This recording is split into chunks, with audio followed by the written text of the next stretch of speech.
Hello, today I am going to show you around a Roller Team Zafiro 675. We have 4 of these in our fleet, and ahead of your hire we're going to show you how the operation of the vehicle works. I'm going to first of all start off in the driver's cab and work our way around the vehicle. The first things that you need to know about this vehicle: it is 7 meters long, 2.3 meters wide and 3.2 meters tall. So I'm going to show you inside the cab. Before we get in there, what I always like to point out is the wing mirrors. If you think you're going to hit the wing mirrors, it is time to stop. The vehicles all have a habitation which slightly sticks out, so if you're going to hit the wing mirrors, you're going to hit the habitation. So that is your really good guide to go by if you're just not sure. But in the first instance, if you're not sure, just don't risk it. So let's go inside and let's have a look at the driver's cab. It is very much just like a car inside, just a little bit higher up, and these particular vehicles drive off a Ford front.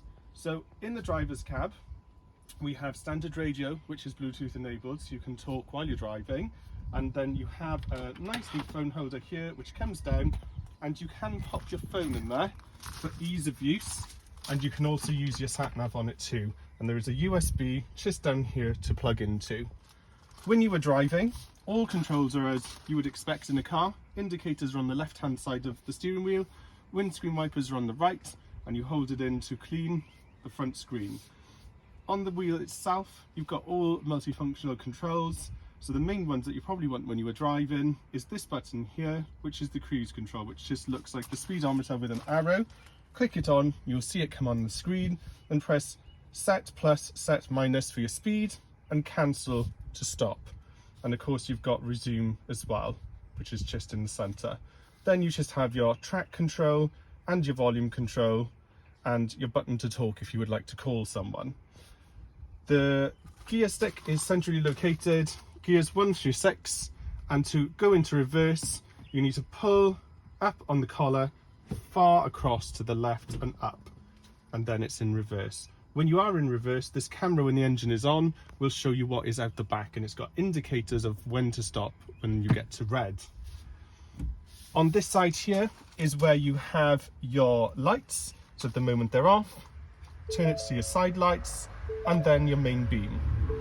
You have your fogs and other controls there, which you don't need to worry about unless you are traveling abroad.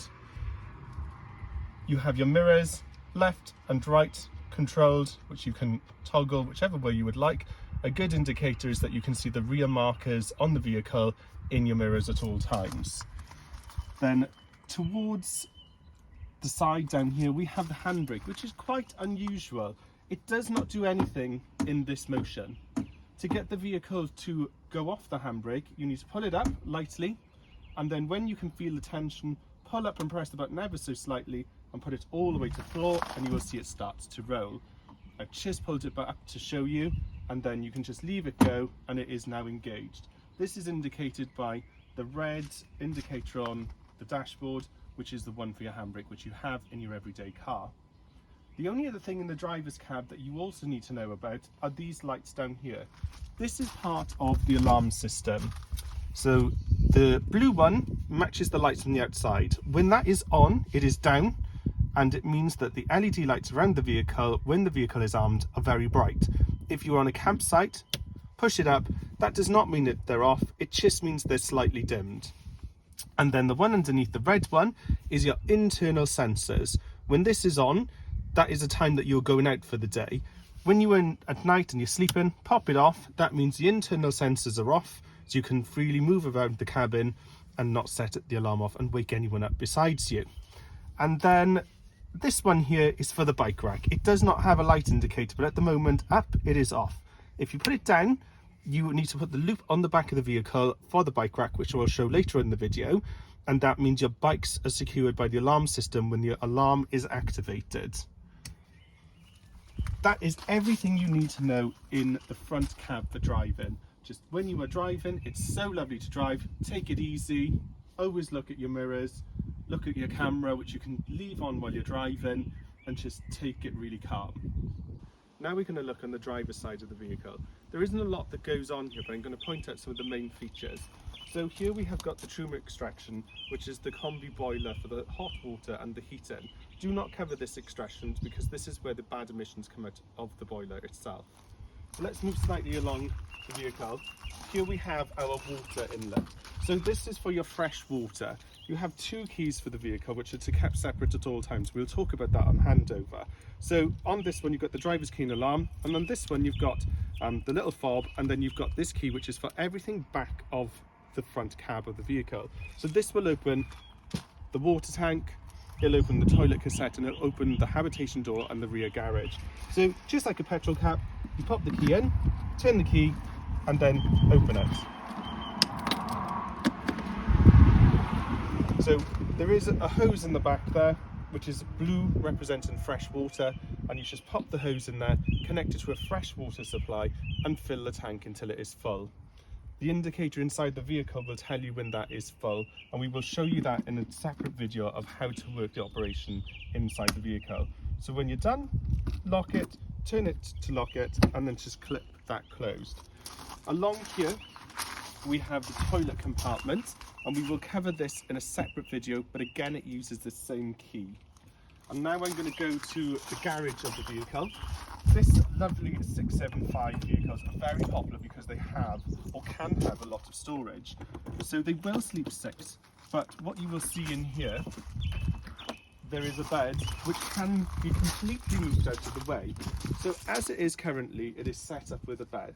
And under here, you can see you've got camping chairs, camping table, and your electric hookup and your hose pipe. And this can work as storage for now. However, you can completely pull this bunk up.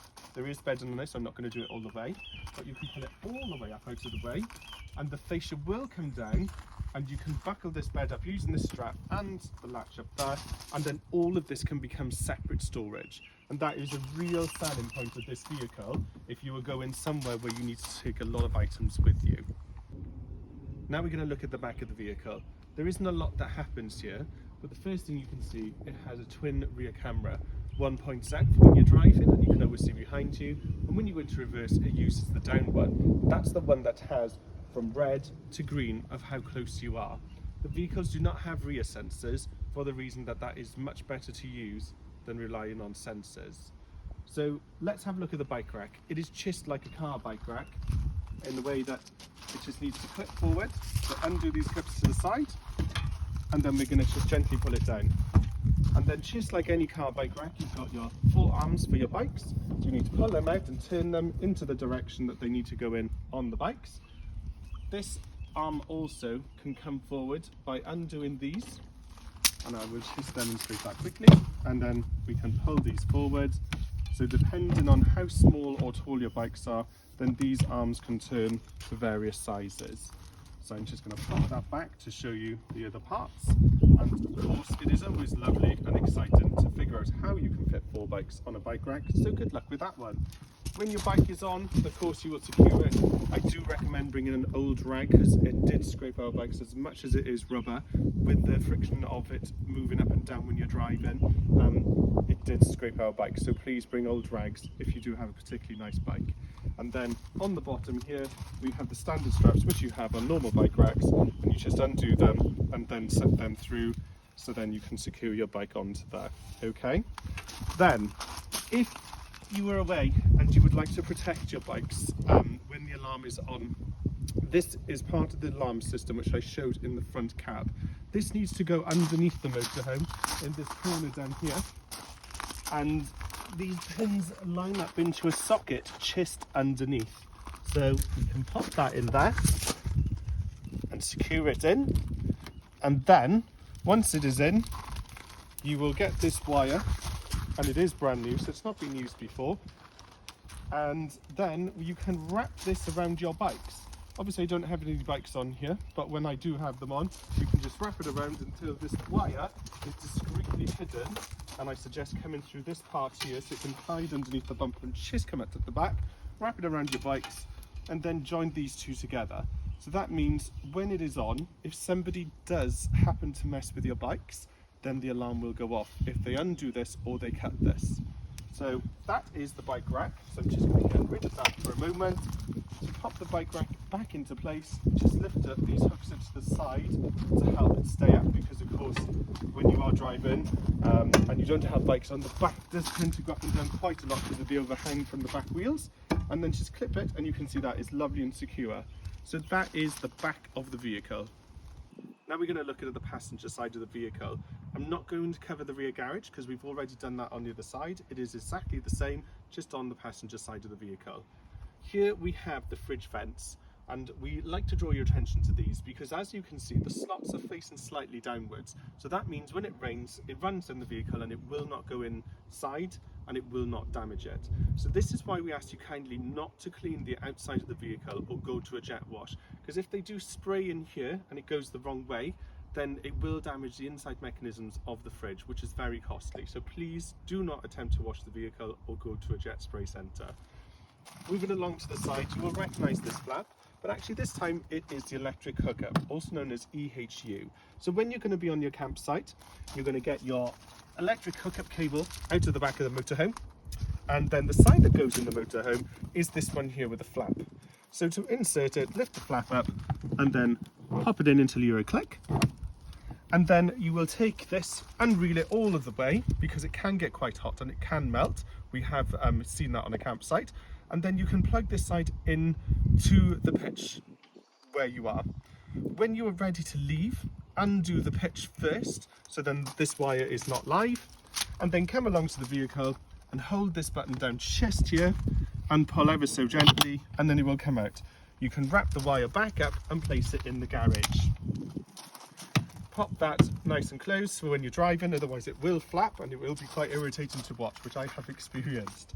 Then we're going to pop along here to the gas. So again, it's on the same key that we had before.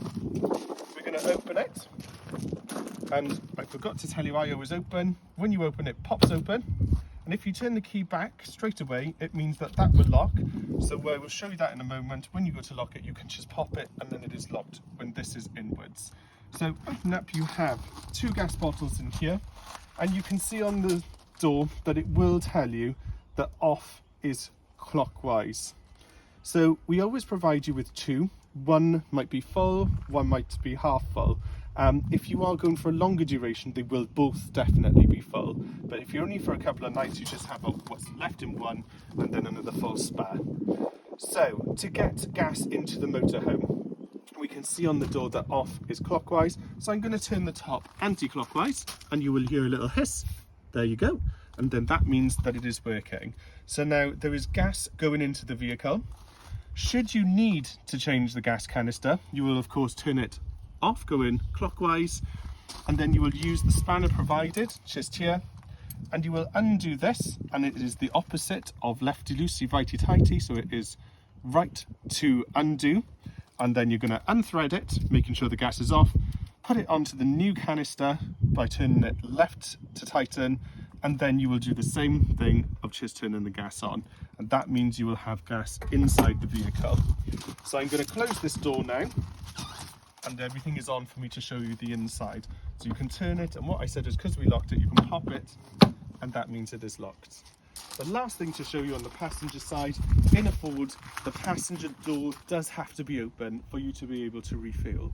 So just open the door ever so slightly, and you can open these 2 here, and then we can see diesel is in the top. The vehicle is always full of diesel when you take it for hire, and we do request that it is filled when you come back, ready for our next customers. Underneath is the AdBlue.